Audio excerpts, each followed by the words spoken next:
Hello, hello mes petites bulles, bienvenue dans la bulle de Virgie, j'espère que vous allez bien. Petite guidance avec le Myoline. On va aller voir quelles sont les énergies, les messages qu'on peut nous faire passer. Alors, ouais, j'entends même pour cette deuxième quinzaine d'avril. Voilà, on va les voir pour la deuxième quinzaine d'avril. Du collectif. L'anxiété avec des masques, avec des trahisons ici. Alors, est-ce qu'on vient de vous trahir ou est-ce que vous avez peur qu'on vous trahisse? Ouais, il y a la passion, il y a quelque chose ici de très intense, il y a quelque chose qui est puissant et vous avez peur de la trahison derrière. Alors, est-ce que vous vous dites, est-ce que cette personne pourrait faire ça avec d'autres personnes? Ou le fait que ça pourrait se terminer, qu'il s'enflamme pour quelqu'un d'autre? Vous voyez, c'est dans cette idée. On a l'effet miroir ici. Effondrement. Instabilité. Wow. Ben, je comprends du coup que vous soyez dans l'anxiété. Hein. Maintenant, peut-être que dans cette énergie, c'est votre anxiété qui justement crée l'effondrement et l'instabilité parce qu'il y a effet miroir.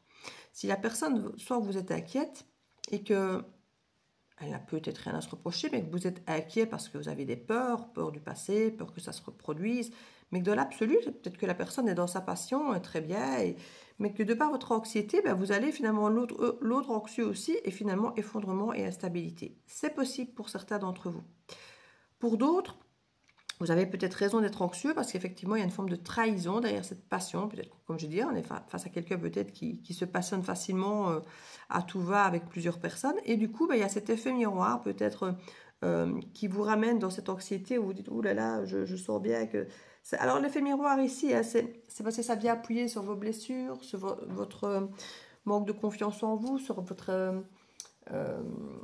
peur de l'abandon, peur de l'échec. Enfin, voilà, il y a cet effet miroir où l'autre vient appuyer. Hein. On peut avoir l'effondrement de la trahison. On peut avoir effectivement quelqu'un qui, face à vous, a aussi peur que vous de la trahison. Hein. Être dans une passion dévorante. On peut être dans quelque chose de très intense, avec des masques peut-être de chaque côté, de part et d'autre, puisqu'on a quand même la carte ici avec l'effet miroir, où chacun montre ce qu'il veut bien montrer parce qu'il a peur que tout s'effondre. Peur à travers l'anxiété, que tout s'effondre, et du coup on porte des masques pour plaire à l'autre, pour que ça ne s'arrête surtout pas, que l'intensité reste, oui, qu'il y ait cette passion. Alors ça peut parler d'activités passionnantes, passionnées, ça peut parler de relations, ça peut parler d'un job qui vous passionne. C'est le même raisonnement ici, hein. C'est de porter un masque, on va dire, je vais dire au-delà de la jovialité, puisqu'on est dans la passion. Ici, même si c'est plutôt une carte d'activité, de passion, plutôt que réellement émotionnelle, hein, mais ça peut aussi être dans le côté émotionnel, couple, relation, amoureux. Mais il y a vraiment l'idée ici d'instabilité face à cette passion où on ne sait pas comment la gérer. Si on doit en être heureux ou s'en tracasser. Et apparemment, ça se passe des deux côtés ici. Donc du coup, ça ne saurait pas être stable. Si on a deux personnes qui sont dans l'anxiété, peut-être question ici d'enlever les masques et de montrer votre vulnérabilité, d'exprimer à l'autre votre anxiété, d'exprimer à l'autre que vous avez peur. Parce qu'il va peut-être se dire, mais moi aussi, je suis mort de trouille. Et là, du coup, quand on ose montrer sa vulnérabilité à l'un et à l'autre, ben, on se dit, oui, finalement, l'autre a la même peur que moi, donc pourquoi est-ce qu'il partirait, pourquoi est-ce qu'il me trahirait s'il a les mêmes peurs, s'il a les mêmes... Vous voyez, il y a quelque chose ici peut-être à dégager au niveau de la vulnérabilité.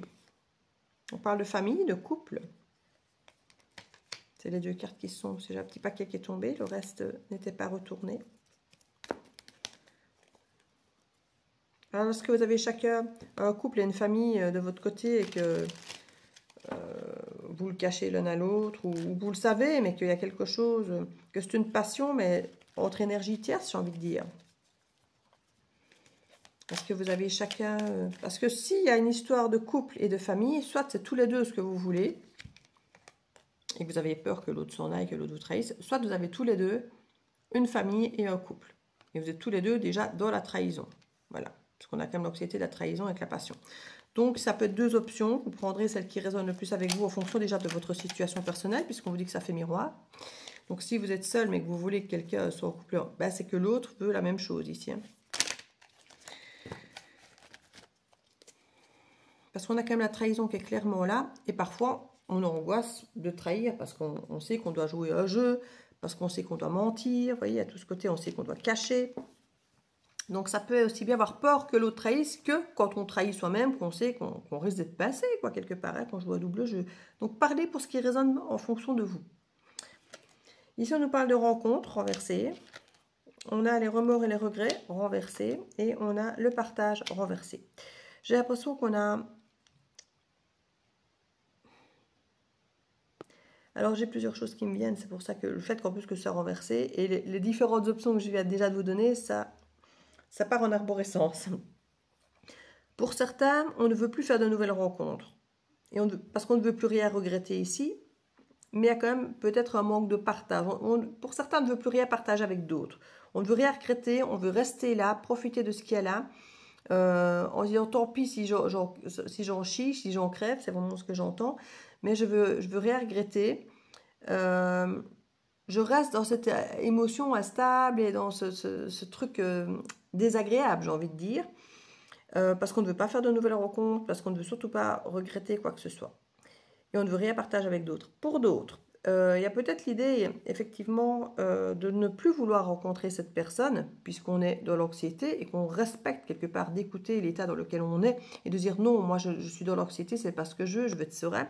Je ne vais plus rencontrer cette personne parce que je ne veux plus avoir des remords, des regrets et me dire que j'aurais dû quitter plus tôt parce que je souffre et que j'ai accepté des choses. Parfois, justement, avec l'expérience, on sait déjà qu'on a beaucoup trop accepté par le passé et qu'on ne veut plus accepter de se retrouver dans des situations qui nous font souffrir. Et ça résonne très bien ici avec l'idée du tout le monde est en couple, tout le monde est... Et quelque part, non, on va arrêter ça, voilà, ça ne va apporter que du désordre, que de l'instabilité, que de l'effondrement. Je ne veux pas avoir ni remords ni regrets et on va arrêter de partager des choses et des moments ensemble. Voilà. Donc vous prenez comme ça vous parle une fois de plus parce que ça peut être deux situations totalement opposées, ce que je vous donne. Donc, comme je vous dis, ça dépend de ce que vous vivez. Si vous êtes en couple, vous avez le miroir en face. Si vous voulez une relation de couple et que vous êtes célibataire, vous reprenez l'autre situation. Vous vivez un ou l'autre, si cette guidance est faite pour vous, mais pas les deux, forcément. Donc prenez uniquement la partie de la guidance qui vous concerne. On parle de transformation. On parle de vœux exaucés, de secrets. C'est pas la première fois qu'avec ce jeu, quand je fais un tirage, on a les vœux exaucés et le secret. Il y a un vœu qui s'exauce pour vous et on n'en parle pas. On garde ça pour soi. Et je ressors la phrase que j'ai sortie à ce moment-là. Pour vivre heureux, vivons cachés. Spiritualité. Il y a quelque chose ici. Ah, elle vient de tomber en plus. Et il y a une deuxième qui est tombée avec. On va voir quel message ça nous donne. Naissance. Alors peut-être qu'il y a des grossesses pour l'instant qu'on cache, qu'on ne dit pas. Peut-être pour les premiers mois. Vous savez, hein, les premiers mois, on a tendance à ne pas le dire. Ou à la naissance d'un projet. Alors projet de couple, projet professionnel, projet de faire quelque chose ensemble. Il y avait quand même l'idée, alors, naissance, séparation, enfant. Est-ce qu'il y a eu des fausses couches autour de vous? Et on a encore le bébé. Ouh là là, décidément. J'ai deux fois la carte de la naissance. C'était deux cartes différentes de mes deux premières impressions que j'avais mis ensemble parce que le mot-clé est le même. Donc j'ai naissance, séparation, enfant, naissance. Il y a vraiment, vraiment, vraiment quelque chose qui se joue au niveau d'un enfant, d'une naissance, d'une grossesse ou de la naissance d'un projet, mais qu'on a tué ici, ou qu'on tait, ou qu'on va taire. Et regardez la carte qui suit encore dans le dos. C'est à nouveau la même carte. Celle-ci, c'était secret. Et l'autre était intitulée silence. Mais c'est le même dessin. C'est le contraire de l'autre côté, où là, c'était le même mot, mais des dessins différents. C'est les cartes que j'avais, comme j'ai expliqué, de la première version et de la deuxième version, où toutes les cartes qui étaient différentes, je les ai mis dans mon jeu. Du coup, j'ai un jeu un peu plus complet que les vôtres, mais ce sont les mêmes mots-clés que dans le premier ou dans le deuxième. Donc, il y a vraiment l'idée de se taire, de ne rien dire. Alors, est-ce que l'un des membres ici tombe enceinte, ne dit rien? Ou est-ce qu'il y a une grossesse dans l'autre couple et qu'on ne dit rien? Il y a quelque chose peut-être de cet ordre ici. Et si ce n'est pas une grossesse, parce que vous n'êtes plus en âge ou que ça ne vous concerne pas, un projet énorme, un nouveau projet, vraiment, soit qui tourne autour de l'enfance, soit vraiment un nouveau projet qui naît et qui est là, qui est tout nouveau, tout frais pour vous, qui peut être autour de la spiritualité, d'une renaissance d'ailleurs pour vous, mais vous n'en parlez pas. C'est silence, c'est secret. Il y a vraiment quelque chose, on ne partage pas. On ne partage pas. Et derrière, on a l'équilibre et les choix. Et décidément, hein. Et on a décidé. On a vraiment 3 cartes qui suivent derrière. C'est 3 cartes de choix, de décision avec des symboles d'équilibre et de balance.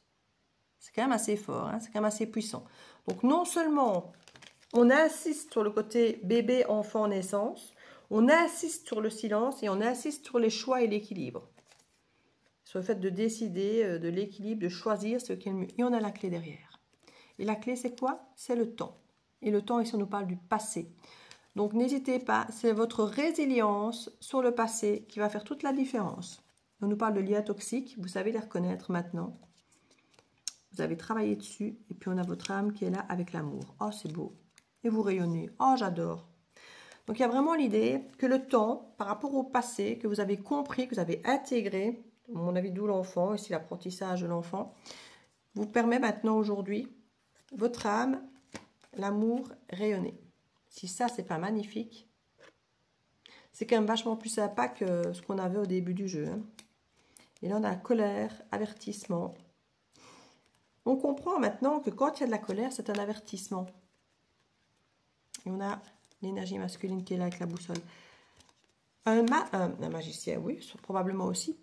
Un masculin comprend que quand il est en colère, c'est un avertissement qu'on dépasse ses propres limites, ou qu'on dépasse celle de l'autre, si c'est l'autre qui est en face qui est en colère, et qui comprend avec sagesse que ce n'est pas forcément un désamour, que ce n'est pas forcément, mais que c'est simplement une remise à niveau, qu'il y a quelque chose en gestation qu'il faut concernant une autre. Parce que quand on est en... On n'est pas en colère quand il n'y a pas d'union, quand il n'y a pas d'amour, quand il n'y a pas un lien qui vient décevoir quelque part. Quand on s'en fout, il n'y a pas de colère. Hein. Généralement, quand il y a de la colère, c'est quand on vient toucher quelque chose chez vous. Et on parle de problème momentané, mais s'il y a de la colère, c'est qu'il y a un truc à résoudre et que c'est un truc qui vous tient à cœur, qui vous intéresse, parce que sinon, comme je dis, on s'en balèque, comme dirait mon fils. Il y a une prise de conscience, j'ai l'impression, énorme ici, pour reconnaître les choses du passé dans lesquelles on ne veut plus retourner, et pour comprendre effectivement que chaque chose négative est là pour nous aider à comprendre ce qu'on ressent, ce qu'on vit, ce qu'on ne veut pas reproduire, ce qu'on ne veut pas ressentir, pourquoi on le ressent. Voilà, il y a tout ce travail qui se fait avec la spiritualité là. Il y a vraiment quelque chose, mais tout ça se fait en silence. Hein. Ça se fait au fond de soi, ça s'étudie au fond de soi. Il y a une vraie prise de conscience au fond de vous pour vous réaligner par rapport à un nouveau projet qui fait écho avec le passé, hein, mais vous ne referez pas les mêmes erreurs. Vous ne referez pas les mêmes erreurs. Donc pour cette deuxième quinzaine, franchement, d'avril, ça va être secouant. Ça va être hyper imprégnant avec la passion, les effondrements, les effets miroirs. Là, on va vraiment venir vous titiller avec l'effet miroir sur vos propres envies, vos propres peurs, sur vos propres incohérences ou instabilités. Donc, vous allez devoir vous positionner sévèrement par rapport à ça, puisque effectivement, l'effet miroir, on va vous le mettre dans les dents, comme on dit. Mais il y a un vœu qui se réalise clairement derrière. Hein. Il y a vraiment quelque chose... il est temps de vous positionner. Le vœu est juste derrière. Hein. Mais vous devez vous positionner une bonne fois pour toutes et assumer les conséquences, comme on dit chaque fois. C'est ce que j'ai dit depuis le début. Dans toutes les guidances que j'ai faites pour cette année 2025, les guidances coup de l'année, c'est ce qui ressortait. On va vous demander de vous positionner et d'assumer les conséquences de vos décisions. Que ce soit de bonnes décisions, de mauvaises décisions. Et ici, je ne dis pas mauvaises décisions, je dis décisions difficiles. Parfois de s'éloigner de certaines personnes, de couper parfois peut-être les ponts avec la famille ou de quitter un job. Il y a forcément des conséquences qui vont à certains moments vous déplaire, vous faire avoir des remords, des regrets, qui vont vous donner l'impression de peut-être parfois quand il y a du vide, de dire « Oh, j'aurais pas dû quitter telle ou telle situation parce que maintenant il fait vide, il faut absolument que je remplisse. » Et c'est surtout de ne pas remplir avec n'importe quoi derrière. Donc c'est ça quand je dis assumer. C'est parfois des très très bonnes décisions de s'éloigner de certaines situations, mais on a des conséquences négatives derrière qu'on vit parfois difficilement, qui nous font regretter de nous poser la question de savoir est-ce que j'ai bien fait de quitter telle ou telle situation. Il est question de ça ici, d'assumer pleinement la décision alignée avec qui on est. Voilà, ça c'est moi, je vais rester alignée avec ça, je fais comme ça, tant pis si ça dérange, tant pis si je dois en chier, tant pis si ça ne plaît pas. mais moi, je veux être alignée avec moi-même, je veux que ça me colle, je veux que ça me corresponde, je veux que ça me porte là où je dois, et je veux que mon âme soit amour et rayonnement. Point barre. Que ça plaise ou que ça ne plaise pas. Moi, c'est mon but, c'est ce que moi je veux. Et il y a des choix, des décisions qu'on disait qu'on veut pour notre équilibre, et la solution, c'est de regarder notre passé, la résilience par rapport aux conflits sur lesquels on a travaillé pour comprendre que les conflits sont, comme je dis, pas si négatifs que ça, qui nous aident à mettre le doigt sur les choses. Nouveau projet, renaissance absolue, beaucoup plus spirituelle, qui se fait dans le silence. Voilà, voilà. Petite carte conseil peut-être autour de ça que je vais prendre. Ben, je vais prendre la pensée positive. Ah oui, j'ai reçu 3 nouveaux jeux et je ne les ai pas encore mis ici avec les autres. J'irai les rechercher. Parce qu'il y a la communication non violente, il y a la bienveillance et sortir de la routine. Elles sont pas mal, c'est toutes les 3. Bilan, je vous l'ai dit, hein, c'est vraiment une question de faire un bilan sur votre passé pour comprendre les situations, pour mieux gérer l'avenir quelque part, ne pas refaire les mêmes erreurs ou faire autrement. Je fais un bilan de mon passé, ce que j'ai vécu. Il y a des éléments très constructifs malgré les difficultés et je suis satisfaite de ma vie. J'en tire nombre de leçons positives. Je constate combien j'ai évolué et je suis fière d'être moi. Je sais à présent ce que je veux et je suis prête à vivre de nouvelles expériences. D'où toutes les naissances, tous les enfants qui sont ici. Je constate combien j'ai évolué, je suis fière de moi, donc je suis prête à vivre de nouvelles expériences. Conseil, reconnaissez les choses importantes et positives de votre vie, car c'est cela qui vous fait avancer. Cette carte n'aurait pas pu mieux tomber par rapport au tirage qu'on vient d'avoir, c'est exactement ça, c'est un bilan qui s'est fait ici le mois d'avril, où vous aurez l'occasion effectivement de décider avec justesse pour vous. Et c'est peut-être ce que vous n'avez pas fait jusque-là, vous n'aviez peut-être pas pris des décisions juste pour vous, mais peut-être plus juste pour les autres. Ou juste pour la majorité. Et c'était peut-être pas toujours vous. Donc voilà, ici, en tout cas, c'est chamboulant, mais que c'est constructif positivement. Je vous fais des bisous et à bientôt dans la bulle de Virginie. Ciao, ciao.